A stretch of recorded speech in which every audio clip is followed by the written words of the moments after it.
Welcome back, everybody, to Stereo and Beyond. It has been a long time, hasn't it? Yes, indeed. Welcome in 2025. Already the first month has passed, and well, time is moving very quickly.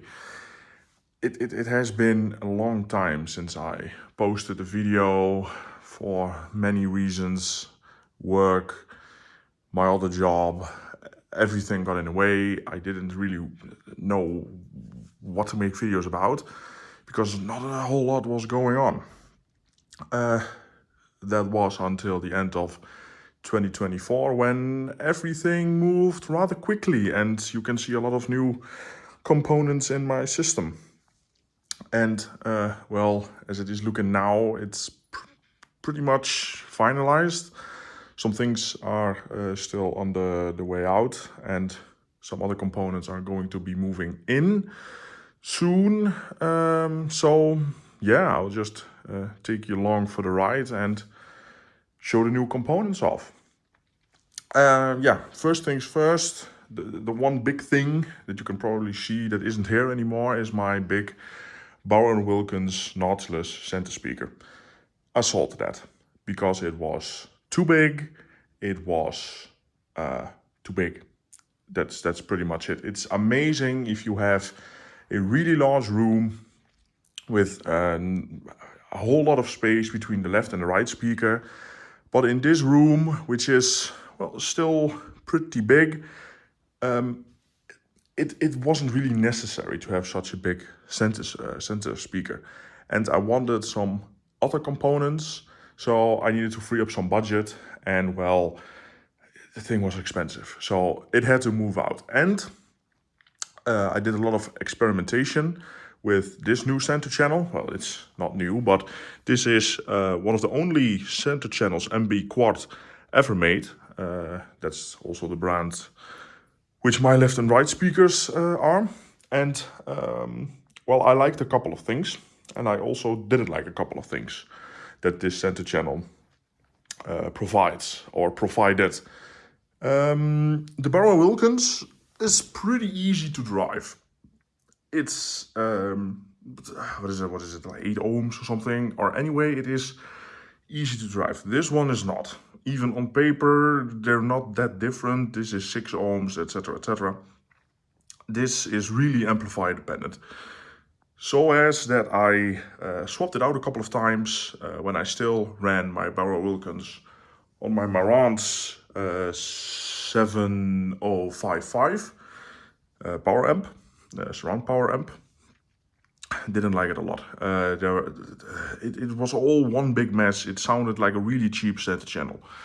So I thought, well, okay, just keep the Boer & Wilkins and move on.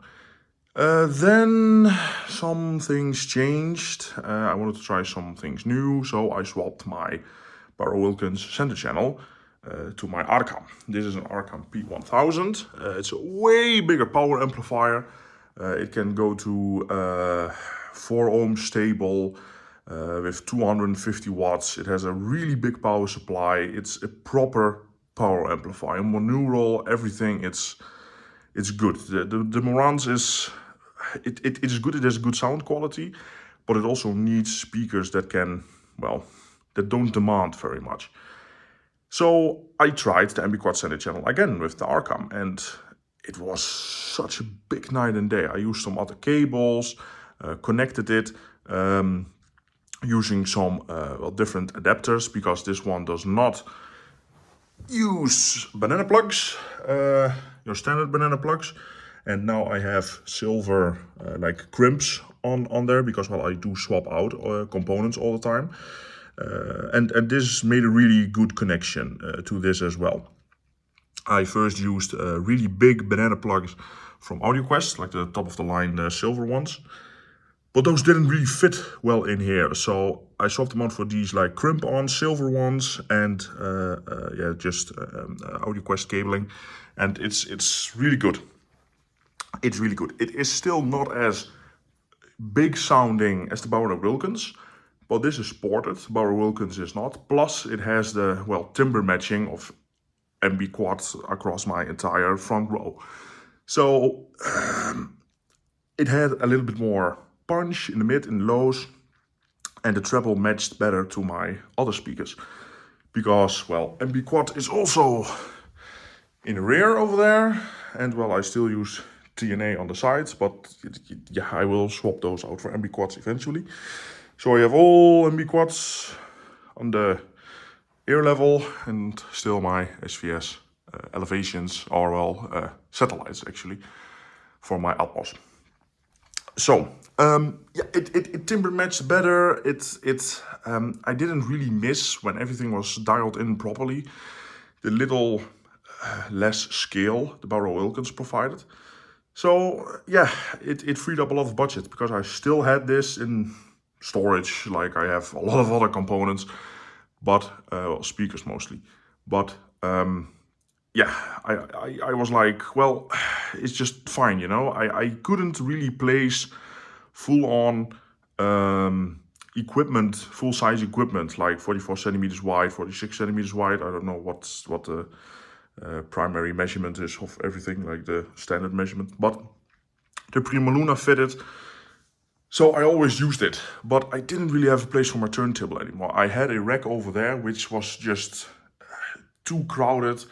It didn't give my right speaker enough room to breathe, so it had to move. And I also was really fiddling with all the power back there. It was just a mess. I needed to run really long cables to my preamp for well, the phono preamp. It's just no. So I sold that one because I was like, I want my turntable, I want just better cable runs, I wanted more space for my speaker. It was just, the pros were way higher than the con of, well, it may be a little bit more airy on top, which is pretty much when I dialed this one in properly, the only big difference. So yeah, it's really good center channel. It's also really cheap second hand here in Europe. Like, you can find these things under 100 euros because MB Quart is not popular in a lot of countries, and only in Germany and a bit of Eastern Europe and the Netherlands. Funny thing is, now that I well, am a proper author for a big hi-fi website here in the Netherlands, I get to talk to a lot of dealers. And the fun thing is, a lot of dealers that are in the game for like 20 plus years, way back when MB Quart was still producing, everybody knows it. It was back then pretty much the focal of Germany. It made everything for Canton, Magnat. It had a built-in whole furniture factory. It had everything in-house. If you really know the history of MB Quart, it's basically the foundation of hi-fi we know in mainland Europe. So yeah, that's pretty amazing. But it got mothballed and bought up by the Americans, and it's now just making car speakers, which is actually a really big shame. But anyway, so it's a really good center channel as long as you match it up with a good power amplifier. At least a good monaural power amplifier with separate channels and a big power supply.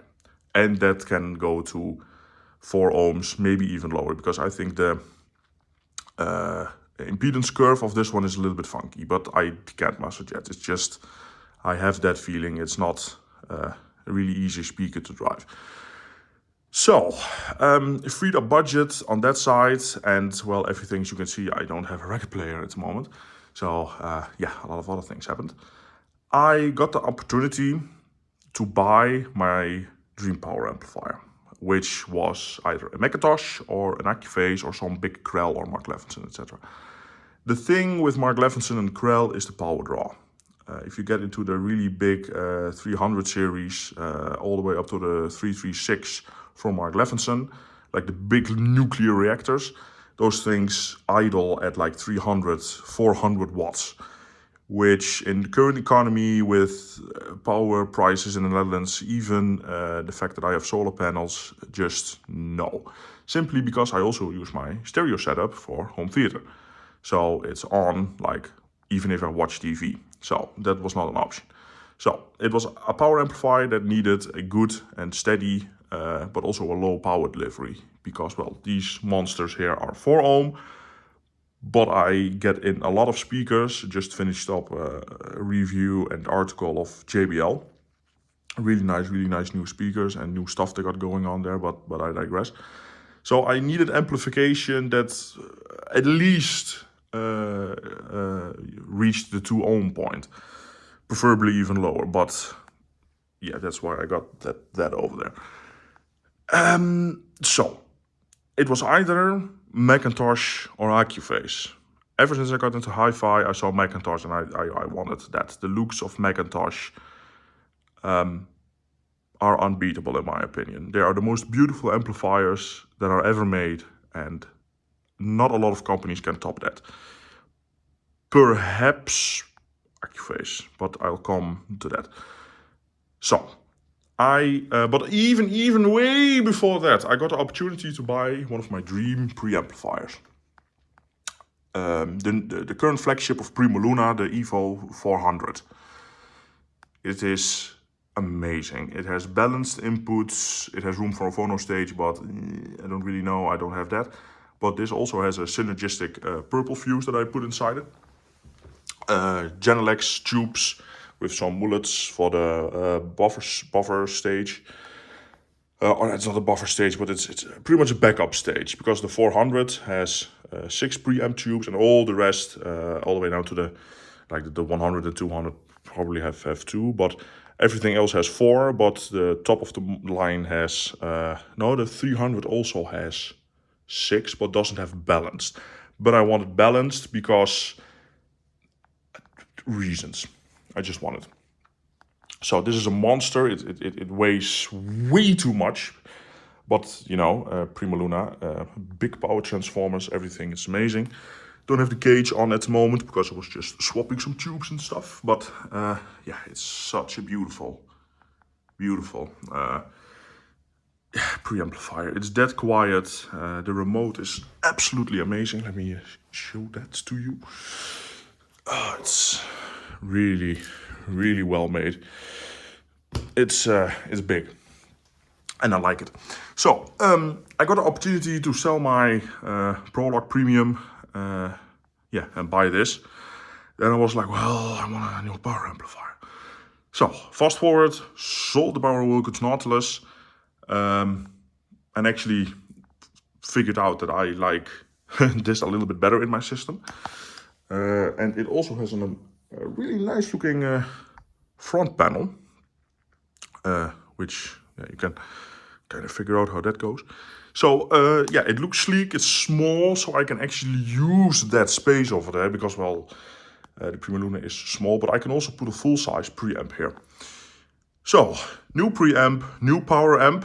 This is the Accuphase P4200, and it is such an amazing piece of kit. Don't worry, it has enough ventilation. The plate is a little bit taller than the actual body, plus everything's open and the heat sinks are massive that are on the side. It does not get warm. My Onkyo that I had here before was a nice amplifier, but it wasn't balanced. It didn't have options. That was my problem. This one has a separate gain stage, which is amazing to probably integrate it with surround sound and everything else. So it has a gain meter. On there it has A to B speakers, which is also really nice for testing gear. It's just an amazing amplifier. And it only draws 90 watts of power at idle. Which, well, watching TV, this thing basically just idles. So that's amazing. The Onkyo was like 130, 140 watts at idle. It isn't much, but I didn't want to go like some crazy Class A amplifier. I have the bug of going for an Accuphase Class A amplifier at the moment, but Accuphase is expensive. It's really expensive and rare. The only place in Europe that Accuphase is really popular is Germany. Funny thing, the Accuphase website supports 2 languages, English and German. So that's, yeah, of course you have Japanese, because Accuphase is Japanese, but the public website, like the .com, has German and English. And you see a lot of Accuphase in Germany. And since I live close to the German border, it was a no-brainer. The build quality of this thing is the best I have seen ever. I've seen a lot of power amplifiers, didn't really handle a lot of them, but I can wholeheartedly say Accuphase build quality is better than Macintosh. Of course, Macintosh is big. It has a lot of products, and I'm talking about the middle range Macintosh, like your integrated amplifiers, like the stuff below 10K. Go above that to the really big amplifiers like the 1.2 kWs and stuff, and yeah, that stuff is also really well built. But like the front plate, the knobs, the switches, the binding posts at the back, everything is just pure quality. Yeah, it's something else, and it also sounds beautiful. I'm actually thinking of matching it with a actual Accuphase preamplifier, but not the 2000 series, because that's a little bit well, mainstream. Like the actual Accuphase quality you get in the higher end models. I think the 2800, 2500, like the 22 is a little bit of a entry level Accuphase preamplifier, if there ever exists such a thing as Accuphase. Yeah, entry level Accuphase. It doesn't exist in my opinion, but it has beautiful meters, it has beautiful LEDs, and it works like a absolute workhorse. Not a single beat has been missing. So I can wholeheartedly recommend Accuphase if you are in a position to sell your kidneys. So, what else has changed? Well, that big ass nuclear reactor over there and that little black magic box as well, that is new. But I am seeing that I am already at 17 minutes. Yeah, I have so much to talk about. So much has changed. So I am going to continue in another video. This was pure talking about preamp, power amp, center channel, and the whole home cinema and power thing that will be in the next video. So thank you very much for watching. Yeah, I will see you in a couple days or a couple minutes, depending on when you watch it, when a new video releases. So if you have questions, let me know. In the next video, I have a little bit of a public question that I want you guys' opinion on. So yeah, I would appreciate it if you would check that out. But anyway, thank you for watching, and I will catch you next time. Goodbye.